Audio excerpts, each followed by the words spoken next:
Bonjour à tous et bienvenue dans Rencontre avec l'Histoire. Aujourd'hui, nous recevons une figure clé de l'histoire française, Édouard Daladier, ancien président du Conseil de la France, qui a été au cœur des négociations lors des accords de Munich en 1938. Nous allons explorer ensemble les choix difficiles, les enjeux politiques et moraux, et les conséquences de cet accord controversé.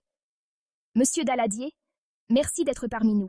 Merci à vous. C'est un plaisir d'apporter un éclairage sur cet événement qui continue de faire couler beaucoup d'encre. En septembre 1938, vous étiez l'un des architectes de ces accords qui ont cédé les Sudètes à Hitler. Revenons à ce moment où vous sortez de la conférence de Munich. Vous étiez soulagé d'avoir évité la guerre, mais vous vous attendiez à être hué par la foule à votre retour. Et pourtant, vous avez été acclamé. Comment expliquez-vous ce paradoxe entre votre ressenti et la réaction du peuple? Je n'oublierai jamais cet instant. En quittant Munich, j'étais rempli d'un sentiment de honte, car je savais que nous avions sacrifié un allié, la Tchécoslovaquie, pour éviter une guerre imminente.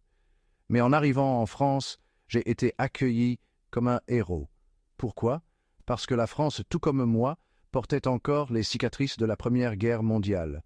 Le peuple français avait vécu l'horreur des tranchées, des destructions, des pertes humaines massives. Il voulait la paix, et moi aussi. Mais au fond de moi, je savais que cette paix serait éphémère. Ce soulagement général masquait une réalité bien plus sombre. Nous n'avions pas empêché Hitler, nous avions simplement repoussé l'inévitable. Vous parlez de paix éphémère. Dès mars 1939, Hitler viole les accords de Munich en envahissant la Tchécoslovaquie. Cela vous a-t-il surpris, ou saviez-vous déjà à Munich qu'Hitler n'allait pas respecter sa parole? Soyons honnêtes, nous n'avions aucune illusion sur les véritables intentions d'Hitler. Dès l'Anschluss en mars 1938, il avait montré qu'il ne s'arrêterait pas à la seule réunification des territoires germanophones. À Munich, il a feint de négocier, mais nous savions tous qu'il n'avait pas l'intention de s'en tenir là. Pourtant, nous étions acculés. Nous n'étions pas prêts militairement pour une confrontation avec l'Allemagne. L'armée française n'était pas suffisamment équipée et nos alliances européennes étaient fragiles. En signant cet accord, nous avons simplement tenté de gagner du temps avec l'espoir que nous pourrions renforcer nos défenses. Malheureusement, ce délai s'est avéré trop court. À ce moment-là, la France avait une alliance avec la Tchécoslovaquie. Vous vous êtes retrouvé face à un dilemme moral. Respecter cette alliance et entrer en guerre, ou la sacrifier pour maintenir la paix en Europe? Comment avez-vous tranché cette question si complexe? Ce fut le dilemme le plus difficile de ma carrière politique. Nous avions promis de soutenir la Tchécoslovaquie en cas d'agression, mais la réalité était que ni la France ni l'Angleterre n'étaient prêtes à faire face à la machine de guerre allemande. Si nous avions choisi de respecter cette alliance, nous aurions été entraînés dans une guerre que nous n'aurions pas pu gagner. J'ai dû trancher entre l'honneur de respecter notre engagement et la nécessité d'éviter une catastrophe. Le pacifisme était fort en France à l'époque. Le souvenir de 1914-1918 pesait lourd sur chaque décision. Croyez-moi, ce choix m'a hanté pendant des années. Vous avez été critiqué pour avoir choisi le déshonneur, comme l'a formulé Winston Churchill. Il a dit que vous aviez le choix entre la guerre et le déshonneur, et que vous avez choisi le déshonneur, mais que vous aurez la guerre. Que répondez-vous à ces critiques? Churchill était un visionnaire et il avait raison sur un point. En évitant la guerre en 1938, nous n'avons fait que la repousser. Mais la situation n'était pas aussi simple que de choisir entre deux options claires. En 1938, la France était épuisée. Nos finances étaient en mauvais état, nos forces armées en pleine réorganisation. Entrer en guerre à ce moment aurait signifié un massacre pour notre peuple. Je comprends la frustration de Churchill, mais je ne pouvais pas me permettre de risquer la vie de millions de Français sans avoir au moins tenté une solution diplomatique, aussi imparfaite soit-elle. Revenons à la conférence de Munich. Vous étiez entouré de figures comme Chamberlain, Hitler et Mussolini. Quelle était l'ambiance à la table des négociations? Avez-vous ressenti une véritable pression de la part de ces dirigeants, ou le poids de l'histoire pesait-il sur chaque décision que vous preniez? La salle était lourde de tension. Hitler jouait de son charisme intimidant. Mussolini, quant à lui, jouait les médiateurs, mais il était évident qu'il penchait du côté allemand. Chamberlain et moi étions les deux hommes qui cherchait désespérément une issue pacifique. Hitler, lui, savait que nous étions en position de faiblesse. Il a utilisé chaque minute de ces négociations pour nous faire sentir que la guerre était imminente si nous n'acceptions pas ces conditions. Chaque regard, chaque mot prononcé portait une charge historique. Il n'y avait aucun doute dans mon esprit que l'avenir de l'Europe était en jeu à ce moment précis. Lorsque vous avez signé ces accords, avez-vous pensé à ce que ressentirait le peuple tchécoslovaque, abandonné par ses alliés historiques? Cela m'a déchiré. Masaryk et Beneš étaient des amis de la France. Leur peuple comptait sur nous et nous les avons trahis. Il n'y a pas d'autre mot. Je savais que cela briserait notre relation avec la Tchécoslovaquie. Mais que pouvions-nous faire? Nous étions pieds et poings liés par nos faiblesses militaires et politiques. Ce qui m'a hanté le plus, c'est que les Tchécoslovaques avaient érigé des défenses impressionnantes dans les Sudètes.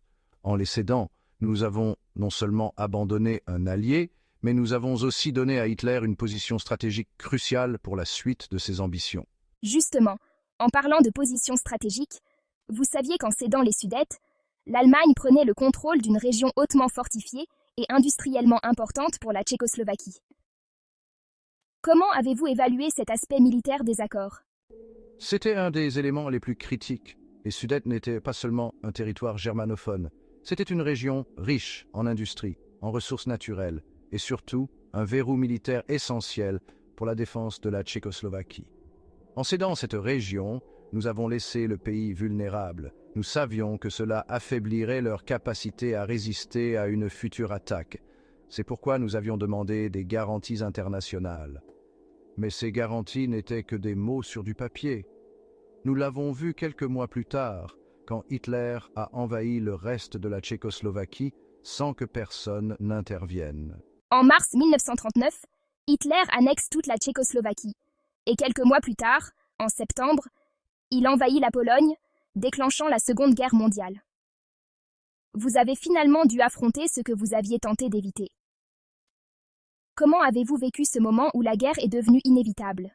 Lorsque la guerre a éclaté en septembre 1939, j'ai ressenti un mélange d'amertume et de fatalisme.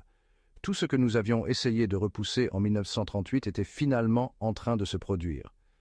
À Munich, nous pensions acheter du temps pour renforcer nos défenses, mais il était trop tard. En mars 1939, lorsque Hitler a annexé la Tchécoslovaquie, cela a été le coup de grâce pour nos espoirs de maintenir la paix. Nous savions que la Pologne serait la prochaine cible, et cette fois, ni la France, ni l'Angleterre ne pouvaient reculer. La déclaration de guerre était inévitable. Ce fut un moment de désillusion pour moi, car tout ce que nous avions tenté d'éviter avait échoué. Parlons de la réaction internationale à la signature des accords de Munich. En France et en Angleterre, la presse saluait l'accord comme une victoire pour la paix. Pourtant, dans les cercles politiques et militaires, nombreux étaient ceux qui pressentaient que ce n'était qu'un répit. Comment avez-vous géré ce décalage entre l'opinion publique et les réalités politiques et militaires? Le décalage était frappant. Les médias et le grand public voulaient croire que nous avions sauvé la paix, et je les comprends. Après la Première Guerre mondiale, la population ne voulait plus jamais revivre un tel cauchemar. Mais dans les cercles politiques et militaires, nous savions que nous avions simplement retardé l'inévitable. J'ai essayé de concilier ces deux réalités. Il fallait à la fois rassurer le public tout en nous préparant discrètement à l'éventualité d'une guerre. Cela a créé une tension constante, car chaque jour passé à maintenir cette illusion de paix nous rapprochait de la catastrophe. La conférence de Munich a souvent été perçue comme un moment où les démocraties occidentales ont échoué à contenir l'expansion du nazisme. Pensez-vous que Munich a été le point de non-retour qui a précipité la guerre, ou aurait-il encore été possible de stopper Hitler avant 1939? Munich a certainement été un tournant, mais ce n'était pas encore le point de non-retour. En 1938, il aurait peut-être été possible de freiner Hitler en unissant les démocraties européennes plus fermement avec l'aide des États-Unis. Mais il faut se rappeler que l'Europe était profondément divisée à l'époque. Le pacifisme dominait en France et en Angleterre, tandis que l'Allemagne était en plein essor militaire. Je pense qu'après Munich, Hitler a vu notre faiblesse et a été encouragé à poursuivre son expansion. Peut-être que, si nous avions réagi plus fermement dès l'Anschluss ou en 1938, les choses auraient été différentes, mais à chaque étape, nous avons privilégié la paix, parfois à tort. Mussolini a joué un rôle de médiateur pendant la conférence. Comment décririez-vous son influence sur les négociations? Était-il véritablement un modérateur ou simplement un soutien déguisé d'Hitler? Mussolini se présentait comme un médiateur, mais en réalité, il était un complice d'Hitler. Il avait ses propres ambitions pour l'Italie et voyait dans l'alliance avec l'Allemagne un moyen de renforcer son pouvoir. Pendant les négociations, il a joué un rôle clé en aidant à calmer les tensions et en facilitant l'accord, mais tout cela servait ses intérêts. Il ne voulait pas d'une guerre immédiate car l'Italie n'était pas prête militairement. Il espérait qu'en soutenant Hitler discrètement, il pourrait plus tard récolter les fruits de cette alliance. Donc, bien qu'il ait contribué à l'accord, ce n'était pas par pacifisme, mais par opportunisme. Après Munich, vous avez maintenu des relations tendues avec certains de vos collègues politiques en France, notamment avec Paul Reynaud, qui prônait une politique plus ferme face à l'Allemagne. Comment perceviez-vous ces divisions au sein même du gouvernement français? Paul Reynaud et moi avions des divergences importantes sur la manière de gérer la menace allemande. Reynaud voulait une réponse plus agressive. Il pensait qu'il fallait se préparer immédiatement à une confrontation militaire. Je comprenais son point de vue, mais je devais composer avec une population épuisée et traumatisée par la guerre précédente et avec un budget militaire qui n'était pas à la hauteur. Ces divisions reflétaient en fait le dilemme de toute la France. Comment concilier l'aspiration à la paix avec la nécessité de se défendre? Ces tensions n'ont fait que grandir à mesure que la guerre devenait inévitable. Avec le recul, comment évaluez-vous votre rôle dans cette période? Avez-vous des regrets particuliers concernant vos décisions à Munich et dans les mois qui ont suivi? Les regrets sont inévitables. Si je pouvais revenir en arrière, j'aurais cherché à mieux préparer la France à la guerre, à consolider nos alliances plus tôt. J'aurais aussi voulu être plus ferme face à Hitler dès ses premières provocations. Mais à l'époque, chaque décision était dictée par l'urgence et par la nécessité d'éviter un bain de sang. Nous avons agi dans un contexte où la paix semblait être la seule option viable. Alors oui, avec le recul, je regrette de ne pas avoir été plus clairvoyant sur les intentions réelles d'Hitler, mais nous étions tous pris dans l'illusion que la paix était encore possible. Enfin, pour conclure, quel message aimeriez-vous transmettre aux générations futures qui apprennent l'histoire des accords de Munich? Que retenez-vous de cette période troublée et que souhaitez-vous que nous en apprenions? Si je devais transmettre un message aux générations futures, ce serait celui de la vigilance. La paix est un idéal précieux, mais il ne doit jamais être poursuivi au prix de l'aveuglement face aux menaces. Munich nous a appris que céder à un agresseur en espérant qu'il se contentera de ce qu'on lui donne est une illusion. Il est parfois nécessaire de se battre pour préserver la liberté, la démocratie et l'intégrité des nations. Nous avons cherché à préserver la paix en 1938, mais nous avons sous-estimé la soif de conquête de Hitler. J'espère que l'histoire de Munich servira à rappeler que la fermeté et l'unité sont souvent les meilleures garantes de la paix. Merci beaucoup, Monsieur Daladier, pour cet échange profond et éclairant. Nous espérons que cette discussion permettra à chacun de mieux comprendre les défis et les dilemmes auxquels vous étiez confrontés. L'histoire est faite de choix difficiles, et ceux de Munich en sont un parfait exemple.